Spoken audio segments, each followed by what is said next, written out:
Hi, പുതിയൊരു വീട്ടിലോട്ട് സ്വാഗതം. ഇന്ന് വന്നിരിക്കുന്നത് ഇന്നലെ തൊട്ടൊരു പ്രശ്നം ഉണ്ടായിരുന്നു. ഉണ്ണീസ് വ്ലോഗിനെതിരെ വധഭീഷണി. എനിക്ക് പുള്ളിയെ പേഴ്സണലായിട്ട് അറിയത്തൊന്നുമില്ല. ഇപ്പം ഞാൻ ഈ വീഡിയോ ചെയ്യാൻ കാരണം എന്ന് പറഞ്ഞാൽ, ഇപ്പം കത്തിക്കകത്തൊരു ഡയലോഗ് ഉണ്ടായിരുന്നു. മൊത്തം പെട്ടിക്കടക്കാരെ അടിച്ചാലും വട്ടിക്കടക്കാരെ അടിച്ചാലും എല്ലാവരും ഒന്നാവും. അങ്ങനെ ഒരു ഡയലോഗ് ഉണ്ടായിരുന്നു. ഇപ്പം ഈ യൂട്യൂബ് എന്ന് പറയുന്നത് ഇതേപോലൊരു കൂട്ടമാണ്. അപ്പോൾ ആ കൂട്ടത്തിൽ ഒരാൾക്ക് ഇതേപോലെ വധഭീഷണി വരുമ്പം ബാക്കിയുള്ളവർ ഒന്ന് ഒത്തുചേരാൻ വേണ്ടിയുള്ള ഓരോരുത്തരുടെ അഭിപ്രായം. അതാണ് ഞാൻ ഈ വീഡിയോയുടെ ഉദ്ദേശിക്കുന്നത്. ഇപ്പോൾ എന്നെ വെച്ച് നോക്കുകയാണെങ്കിൽ, ഇപ്പോൾ ഒരു സിനിമ, ഇപ്പോൾ വീഡിയോ അവസാനം വരെ ഒന്ന് കാണണം. ഒരു സിനിമ ഇറക്കിയിട്ട് അത് ആൾക്കാരുടെ മുന്നിലോട്ട് ഇറക്കി വിടുമ്പം അത് ഒന്നീ അത് പ്രേക്ഷകരുടെ അഭിപ്രായത്തിനാണല്ലോ വെളിയിലോട്ട് ഇറക്കി വിടുന്നത്. ആൾക്കാരുടെ മുന്നിലോട്ട് ഇറക്കി വിടുമ്പം അതിനകത്ത് പ്രേക്ഷകർക്ക് വേണ്ടി ഇറക്കി വിടുന്നത്. പ്രേക്ഷകർ പൈസയ്ക്ക് കണ്ടിട്ട് അവരുടെ അഭിപ്രായം പറയാൻ പറ്റും. അതുപോലെ പുള്ളിയുടെ ചാനലിൽ ഇന്നലെ ഞാൻ കേട്ടായിരുന്നു. അപ്പോൾ അതിനകത്തൊരു വോയിസ്, പുള്ളി സിനിമ കണ്ടിട്ട് പുള്ളിക്ക് ഇഷ്ടപ്പെട്ടില്ല. പുള്ളിക്ക് ഇഷ്ടപ്പെട്ടില്ല. ഇതിനകത്ത് സംവിധായകൻ തന്നെയാണ് ഇതിനകത്ത് അഭിനയിച്ചിട്ടുണ്ട്. അപ്പോൾ പുള്ളിയുടെ അഭിനയം അത്ര ശരിയായില്ല. അങ്ങനെയാണ് പുള്ളി പറഞ്ഞത്. പുള്ളിക്ക് ഞാൻ പുള്ളിയുടെ ഇത് യൂട്യൂബ് ചാനൽ തുടങ്ങുന്നതിന് മുമ്പേ പുള്ളിയുടെ വീഡിയോസൊക്കെ വാച്ച് ചെയ്യാറുണ്ട്. പുള്ളി ആണെങ്കിൽ ഇച്ചിരി കൊള്ളത്തില്ലെങ്കിലും ഒരു രീതിയിൽ കൊള്ളത്തില്ല ഇൻഡയറക്റ്റ് ആയിട്ടും പറയാറുണ്ട്. അല്ലാതെ വലിച്ചു വാരി എടുത്ത് പറയാറില്ല. അങ്ങനെയുള്ള ഒരു ആളാണ്. പിന്നെ അലക്കാറുണ്ടെന്ന് പറഞ്ഞാൽ ചെറിയ ഇൻഡയറക്റ്റ് ആയിട്ട് ചില രീതിയിൽ അലക്കാറുണ്ട്. അപ്പം ഇതുപോലെ അഭിനയം മോശമാണെന്ന് പറയുന്നതും ഡയറക്ടർ മോശമാണെന്ന് പറഞ്ഞത് ഇത് ആദ്യമായിട്ടൊന്നുമല്ല.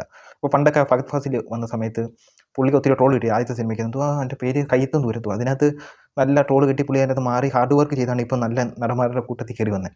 പുള്ളി ഇതുപോലെ വിമർശനം വരുവാണെങ്കിൽ പുള്ളി ചെയ്യേണ്ടതെന്ന് പറഞ്ഞാൽ അടുത്ത പടം നല്ല രീതിയിൽ ചെയ്യാനുള്ളതാണ്. അല്ലാതെ ചീത്ത വിളിച്ച് ഇപ്പം പുള്ളിയുടെ പടം ഓടുന്നില്ല. ഇപ്പോൾ എത്രയോ നല്ല സിനിമകളും ഓടാതിരിക്കുന്നു. എത്ര നല്ല സിനിമ കഴിഞ്ഞ വർഷം എത്ര നല്ല സിനിമകൾ ഓടാതിരിക്കുന്നത്. ഇത് നല്ല സിനിമയാണെന്ന് നമ്മളങ്ങനെ കണ്ടിട്ടൊന്നുമില്ല. എങ്കിലും ഇത് ഒരാളുടെ അഭിപ്രായം പറഞ്ഞൂടെ? ഇപ്പോൾ എന്നെ വെച്ച് നോക്കുകയാണെങ്കിൽ ഞാനാണെങ്കിൽ ഒരു സിനിമ കാണാൻ പോകുകയാണെങ്കിൽ അതൊരു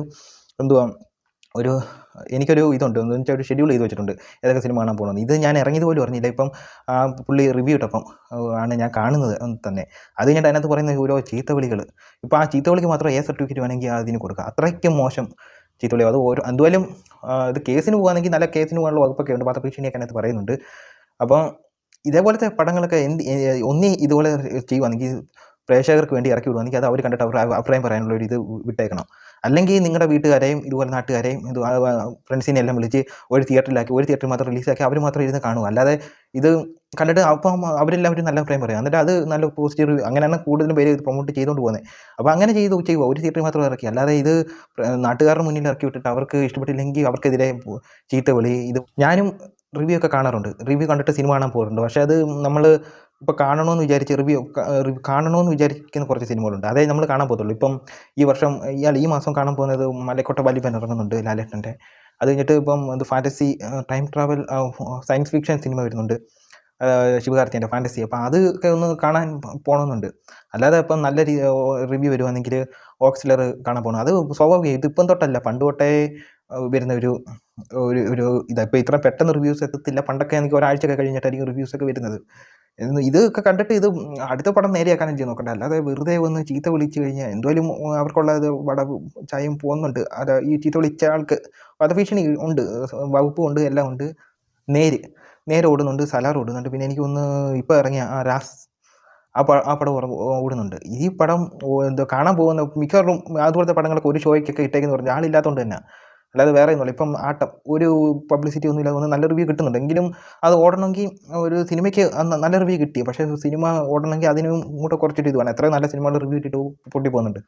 ഈ വിഷയത്തിൽ ഞാനാണെങ്കിൽ ഉണ്ണീസ് വ്ലോഗിൻ്റെ കൂടെ തന്നെയാണ്. പുള്ളിക്ക് ഒരു സിനിമ പൈസ കൊടുത്തിട്ട് കണ്ടിട്ട് എന്ത് വേണമെങ്കിലും അല്ല, സിനിമയ്ക്ക് തോന്നിയത് പുള്ളി സിനിമയ്ക്കകത്ത് തോന്നിയതേ പറഞ്ഞിട്ടുള്ളൂ. അല്ലാതെ ഒന്നും ഒരാളെ വ്യക്തിപരമായിട്ട് ആക്ഷേപിച്ചൊന്നും അങ്ങനെ പറഞ്ഞിട്ടൊന്നുമില്ല. മാന്യമായിട്ടുള്ള രീതിയിൽ പറഞ്ഞിട്ടുണ്ട്. അത് മറ്റേ ആൾ അത് പോസിറ്റീവായിട്ട് എടുത്ത് വേറെ ഒരു നല്ല പടം കാണിച്ചു കൊടുക്കില്ല വേണ്ട. അല്ല ഇതുപോലെ ചീത്ത വിളിച്ചുകൊണ്ടൊക്കെ ഇരുന്ന് കഴിഞ്ഞാൽ ഇങ്ങനെ തന്നെ ഇരിക്കാനേ പറ്റത്തുള്ളൂ. ഇപ്പോൾ ഇത്രയേ ഉള്ളൂ. ഈ കാര്യം ഒന്ന് പറയാനാണ് ഈ ഒരു വീഡിയോ ചെയ്തത്. അപ്പോൾ അടുത്തൊരു വീഡിയോ ആയിട്ട് വരുന്നവരെ.